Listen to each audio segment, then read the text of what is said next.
Hello, anthropology students. This series of slides introduce the second topic of the semester, which is sex and gender. First, we will see the major differences between sex and gender. And this is important because these two terms are sometimes used interchangeably by everyone in society, and they mean very different things. First, sex is biological. It is ascribed at birth, and it's the physical characteristics of people. Whereas gender is a social construction. It is built in society. Sex is binary. Maybe not 100% binary, but it's much more binary than gender. And gender is not binary at all. It is expressed on a continuum. Whereas this continuum is accepted or not in society, this is another story. But gender is much less binary than sex. Sex is also permanent. Now, with development in medical science, it's possible to change sex, but it has been totally permanent for the major part of human history. And gender, it's changeable. You can change gender many times during your life or even in a day. So gender is no permanent at all. So we'll start with sex with the definitions. Sex is the observable physical difference between males and females. It is expressed in the genotype of people. The genotype is what is written in your genes, in your chromosomes. So we know that we have 46 chromosomes in our cells. We group them in pairs when we study them. And the pair we consider the last one, pair number 23, is composed of two X chromosomes for females and X and Y chromosomes for males. And this is expressed in the phenotype of human beings. The phenotype is the physical expression, the biological expression of the genotype. I have said that sex is much more binary than gender, and this is true. Sex is binary, but it comes with exceptions. We consider that among human beings, one birth in about 2000 is totally intersex, which means that when a baby is born, the doctors cannot tell if he or she is male or female. But this is not something that happens very often. What happens more often is when people are not totally conformed to the dichotomy between males and females. And this, according to studies, happens to a little bit more than 1.5% of the population. And people might not even know they do not totally conform to the dichotomy. The main most frequent reason why someone does not conform to the dichotomy is what we call sexual hormonal imbalance. It's when someone with the male sex has a little bit too much estrogen in blood, or females who have a little bit more androgen that what would be considered normal. So it's females with a little bit more male hormones than usual, or the opposite. Medical science established thresholds of estrogens or androgens in the blood for males and females, and these thresholds were decided by the medical science. And if someone is below or above this threshold, would determine if there is sexual hormonal imbalance. The second reason is what we call chromosome variation. As I have said, females have the pair of chromosomes we identify as the last one, XX, and males have XY. But some individuals will be XXY. So they will be males, but with a variation that make them not totally conform to the dichotomy. They will suffer from infertility, coordination problems. They will be very tall, for example. They will have something special in their biology. Some men are XYY. They have three chromosomes as well in their last, what we call, pair. So this condition comes with a higher occurrence of learning disabilities or other physical problems. So this is chromosome variation. When someone does not conform to the what we call the normal genetic code for male or female. And one condition that is not so frequent but happens sometimes is what we call gonadal dysgenesis. The word gonadal comes from a gonad, which is a sexual gland. Dysgenesis means abnormality in the formation of these glands. It's when someone has an abnormality in ovaries or testicles.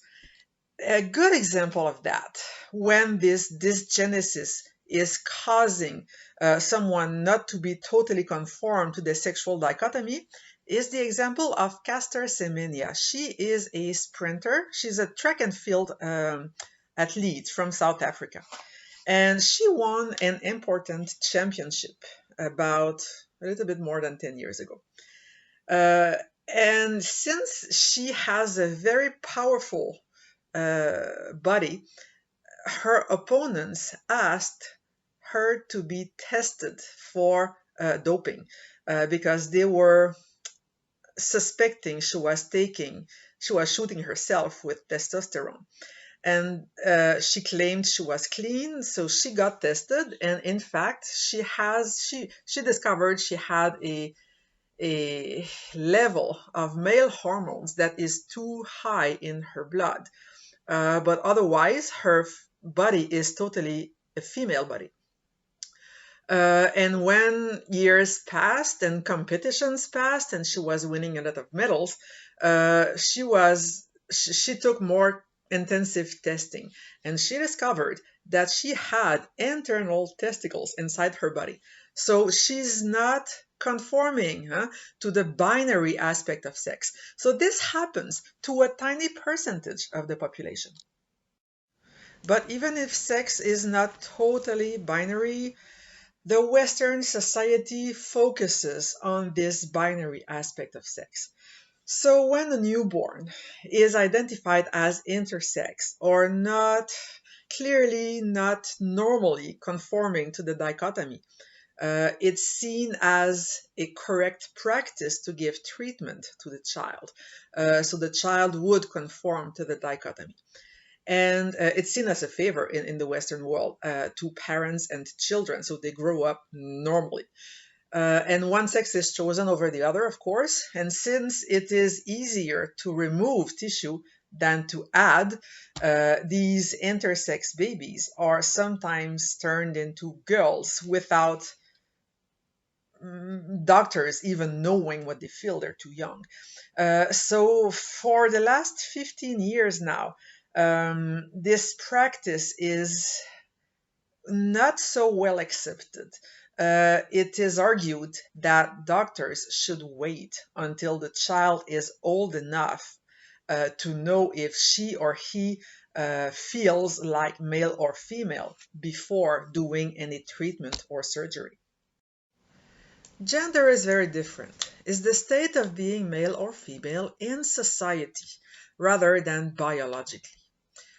Gender identity, to be more precise, it's how a person feels, how a person identifies as male or female or anything in between, wherever in between she or he feels in the spectrum.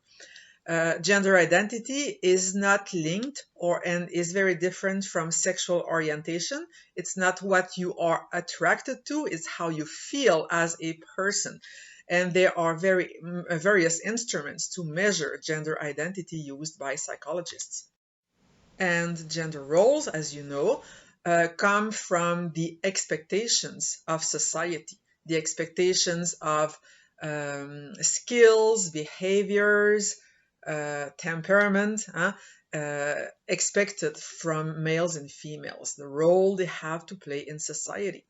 And anthropologists say that genders are social constructions. They vary a lot how we build them, how we classify them, how we accept the absence of dichotomy really depends on the culture.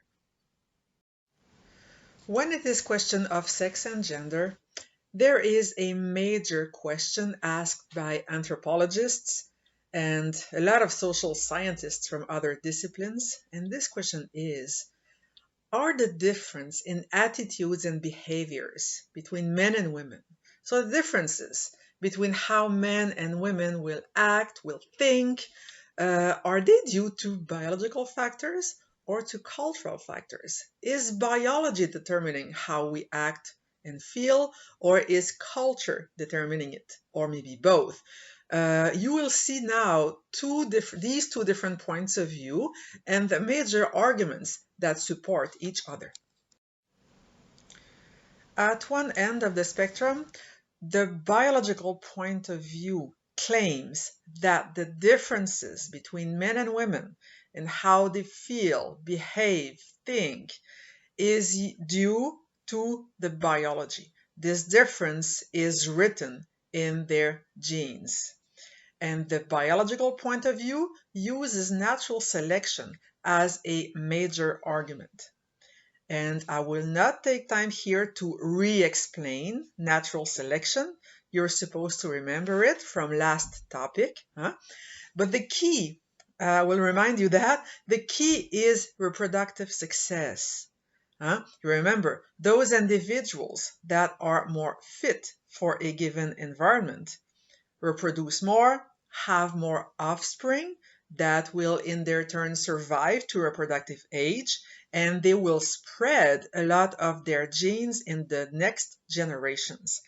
This is called reproductive success. So these individuals with a very good reproductive success that have a lot of offspring that contribute more to the evolution, to the nature of next generations, have reproductive success. And in primates, in apes, and in early human beings, early Homo, there is a fundamental difference between males and females in how they will do to achieve this reproductive success in their strategies. So males and females, to achieve this reproductive success that will make them key in natural selection, they use different strategies. The best strategy for females to have reproductive success is by having less offspring, but investing a lot of care so the offspring stay healthy, are well fed, and survive better to have offspring later on. So this is the strategy used by females. It's not important for a female to be aggressive, to be competitive, to have reproductive success. She just needs to be nurturing and to care. So these females have more productive success. It's not important to have a lot of sexual partners. It will result in only one baby every reproductive cycle anyways. So this is the strategy used by females. In primates, males use a totally different reproductive strategy to achieve success. They have to father as many offspring as possible. And the key to do that is by having many sexual partners. There's no other solution. And the strategy to have many sexual partners for primates is to be high in the physical hierarchy. It is to be aggressive. So during the million years of Homo evolution, more aggressive males had more offspring. So they had more reproductive success and they reproduced more. They spread more of their genes in the next generations. This is why a lot of anthropologists will explain the fact that men and women are different in behaviors and attitudes. Here I'm using the example of aggressiveness. They claim that this difference is due to something that we inherited from our distant ancestors. It is written in our blood. So the differences in behavior is biological. You can criticize this point of view. Does it really explain why men are more aggressive today after 200,000 years of culture? Probably not. There's probably another explanation as to why men and women act differently. On the other side, the cultural point of view argues that differences in attitudes and behaviors between males and females come from cultures. This argument, the cultural argument, is supported by very important studies made a long time ago by an anthropologist named Margaret Mead. Margaret Mead was a student of Franz Boas. I hope you remember who Boas was, at Columbia University. And she published in 1935 an important book called Sex and Temperament in Three Primitive Societies. Now it is okay here to use the word primitive because, well, it was in 1935 and it was the way people were still thinking. In this study, she was aiming to discover to what extent differences in attitudes and behaviors between males and females were determined by culture rather than being determined by biology. In order to answer this question, Margaret Mead chose to study three different societies from New Guinea. And she discovered that despite of sharing many similarities, the same religious beliefs, the same kinship systems, the same residence patterns, the same or similar subsistence strategies, she discovered that each of these three societies had a different pattern of male and female behavior. First, in the Arapish culture, the temperament, the attitudes of both males and females were gentle, caring, cooperative, qualities that we in the Western world generally attribute to the female gender. The Biwat society showed the opposite pattern. The temperament for both males and females was violent, seeking for power, aggressive, ambitious. Chambri people showed different temperament and behavior for males and females. In this society, women were the ones who were dominant, aggressive, risk-taking, and men were more dependent and nurturing and emotional. So it's the opposite as the qualities we attribute to different genders here in the West. Following that study, Margaret Mead concluded that gender roles are culture-specific.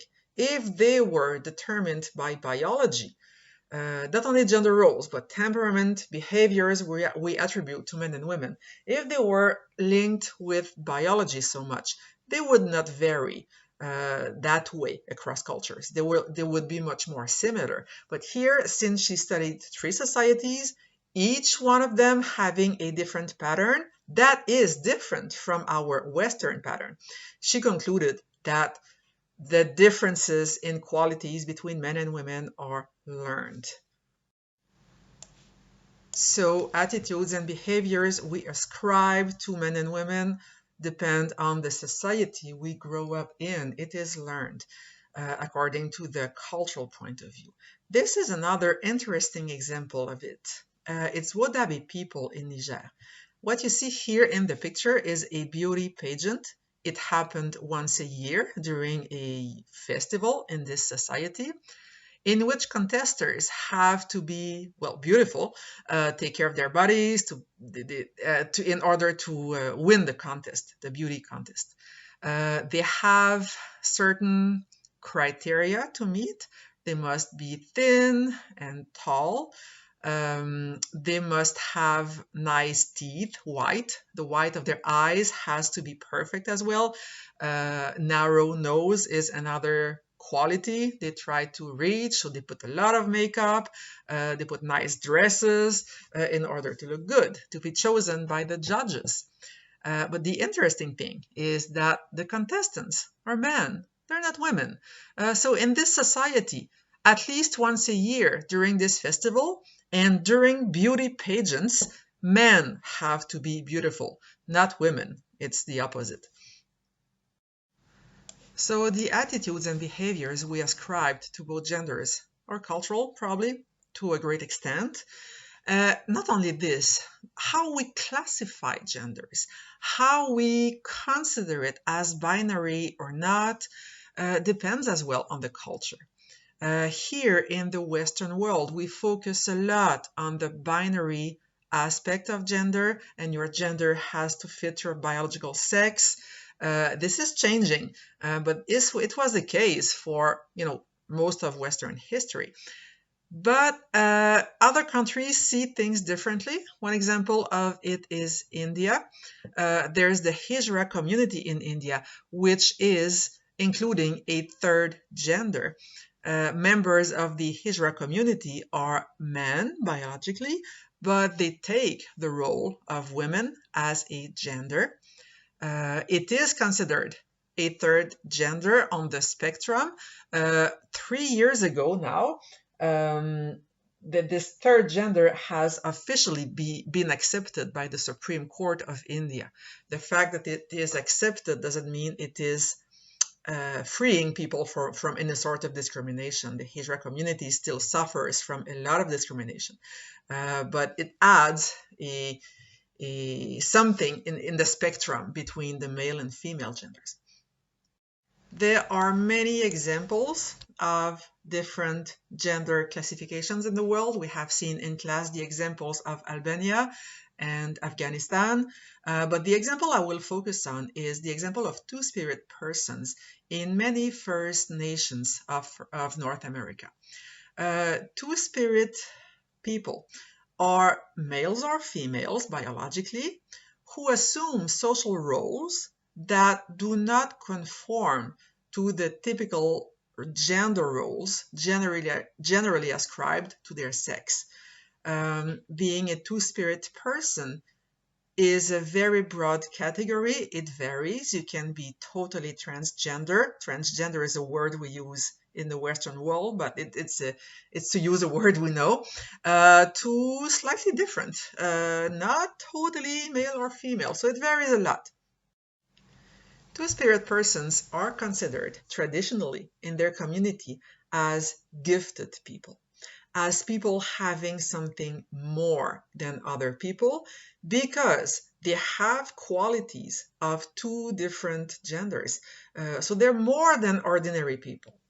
It's the opposite as what we see in the Western world. Very often, until recently, if you were transgender, you had something less. You were less manly or less feminine. But it's not the case in two-spirit communities. You're something more because you have the ability to do, traditionally, you had the ability to do both men and women's work because these are traditional societies in which the gender division of labor was very, very strict and developed and part of daily life.